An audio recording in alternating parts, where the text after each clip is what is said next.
Assalamualaikum warahmatullahi wabarakatuh. Bismillah, alhamdulillah, salatu wassalamu ala rasulillah wa ala alihi wa ashabihi wa mawala. La hawla wa la quwata illa billah.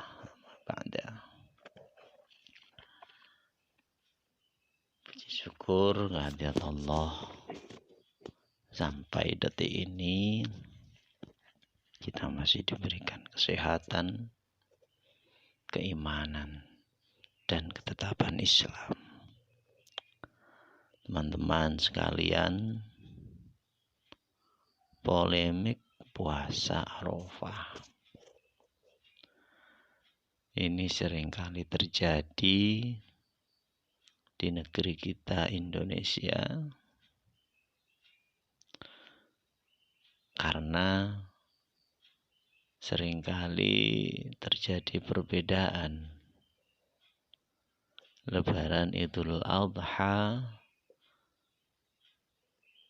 untuk pemerintah Indonesia dan pemerintah Arab Saudi. Oleh karenanya, perbedaan keputusan pemerintah Indonesia dengan Arab Saudi tentang tanggal 1 Dzulhijjah ini seringkali memantik sebuah perdebatan lama mengenai puasa Arafah. Karena kita tahu puasa Arafah adalah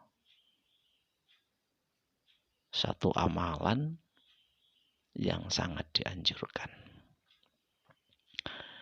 bagi pengikut ru'yah global, bahkan sampai keterlaluan dengan seringkali mengejek, menggunakan kata-kata puasa Arafah atau puasa Nusantara di Indonesia. Ada lagi yang menyebarkan puasa sunnah di hari raya Idul Adha. Contoh saja keputusan tahun ini, Indonesia mengatakan bahwa tanggal 1 Dzulhijjah pada tahun ini, yakni hari Jumat. Sementara pemerintah Arab Saudi mengatakan, memutuskan tanggal 1 Dzulhijjah pada hari Kamis. Sehingga ini tentu terjadi perbedaan Arafahnya. Terjadi perbedaan pada tanggal 9-nya. Kalau pemerintah Arab Saudi tanggal 9 Arafah itu pada hari Jumat. Sementara pemerintah Indonesia mengatakan tentu saja 9 Arafah pada hari Sabtu. Padahal kalau orang Indonesia melaksanakan puasa pada hari Sabtu, itu artinya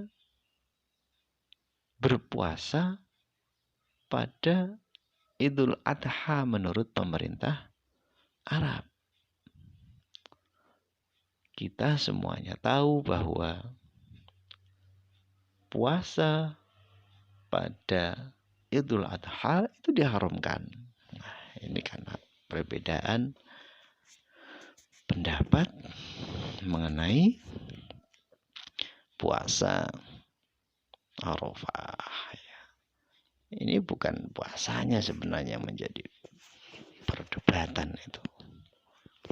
Namun pada tanggal 9-nya itu, sebab kalau nggak puasa juga nggak apa-apa. Teman-teman sekalian,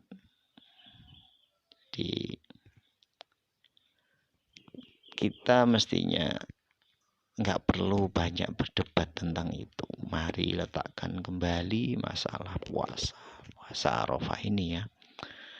Apakah puasa Arafah berdasarkan tempat wukuf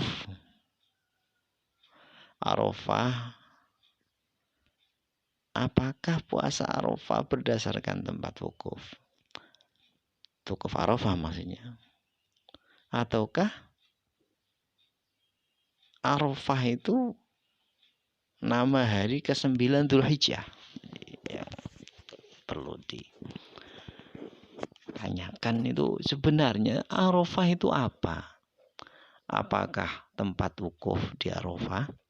Ataukah pada hari ke-9 Dzulhijjah itu atau tanggal 9 Dzulhijjah itu disebut Arafah? Ini yang harus dipahami bareng-bareng.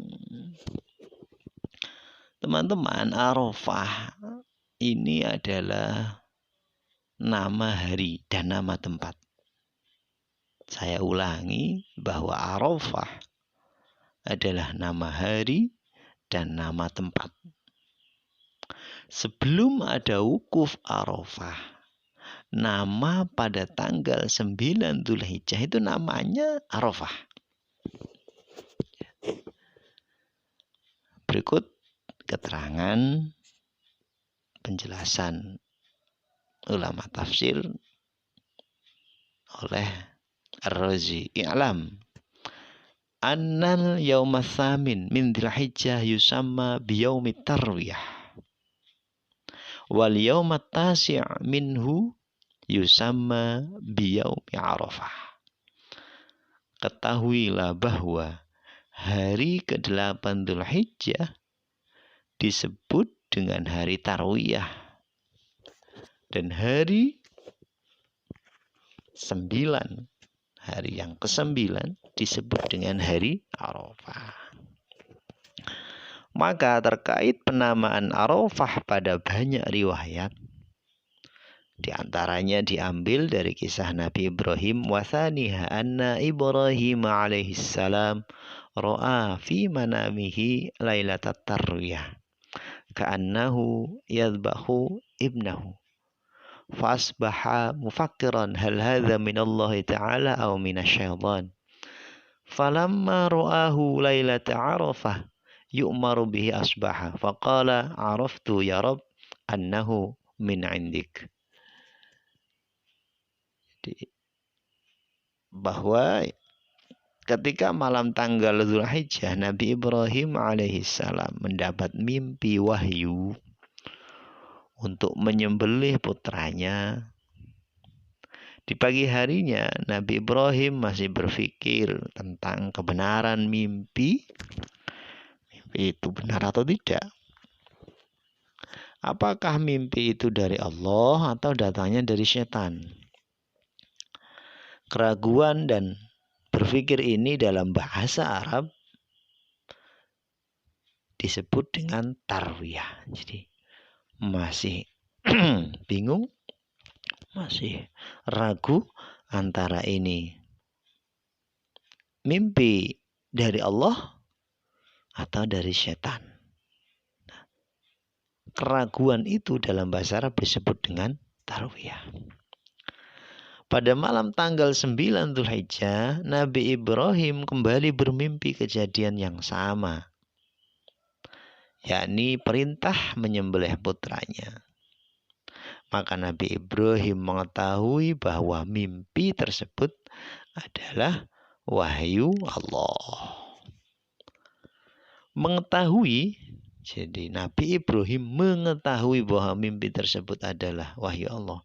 Mengetahui, kata mengetahui dalam bahasa Arabnya adalah Arafah. Saya ulangi, jadi mimpi Nabi Ibrahim mengetahui bahwa mimpi tersebut adalah wahyu Allah, yang tadinya pada tanggal 8 Dzulhijjah mimpi ragu itu dari Allah atau dari setan. Kemudian tanggal 9 mengetahui dengan mimpi yang sama, mengetahui bahwa itu mimpi dari Allah. Dalam bahasa Arab, mengetahui itu adalah disebut Arafah. Di malam yang ke-10 Nabi Ibrahim bermimpi kembali. Maka esok harinya Nabi Ibrahim bertekad menjalankan perintah Allah tersebut yang kemudian menyampaikannya kepada Nabi Ismail. Ini dalam tafsir Kabir ya. Selanjutnya dalil dasar tendensi bahwa puasa Arafah sebelum pelaksanaan ibadah haji ini disampaikan oleh ulama ahli hadis, yakni Ibnu Hajar Al-Asqalani. An Malik ikhtalafa nasun min ashabi Rasulillah sallallahu alaihi wasallam. Qaulu fi shaumin Nabi sallallahu alaihi wasallam hadza yush'iru bi anna shaum yaum Arafah kana ma'rufan 'indahum mu'tadan lahum fil hadar.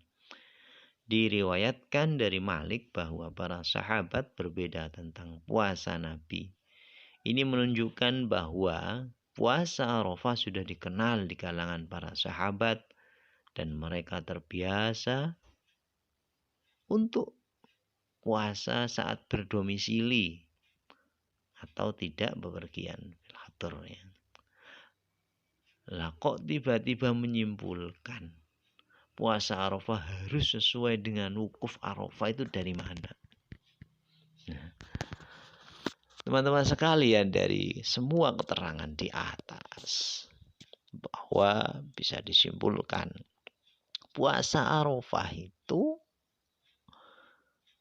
tidak dengan wukuf di Arafah. Ya. Jadi karena nama Arafah itu tadi bisa diambil keterangannya semacam itu. Oleh karenanya tidak perlu lagi diperdebatkan mengenai yang benar itu mana. Ya, karena dari riwayat-riwayat itu tadi bahwa Arafah itu diambil dari kata kalau riwayat cerita dari Nabi Ibrahim tadi itu tanggal 9 itu karena memang beliau sudah tahu bahwa ini dari Allah.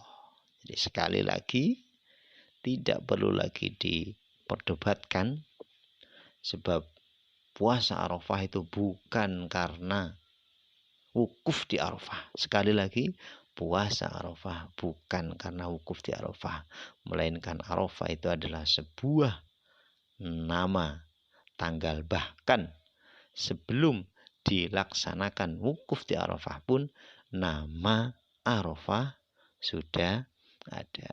Demikian, mudah-mudahan bermanfaat. Wallahul muwaffiq ila aqwamit thoriq. Wassalamualaikum warahmatullahi wabarakatuh.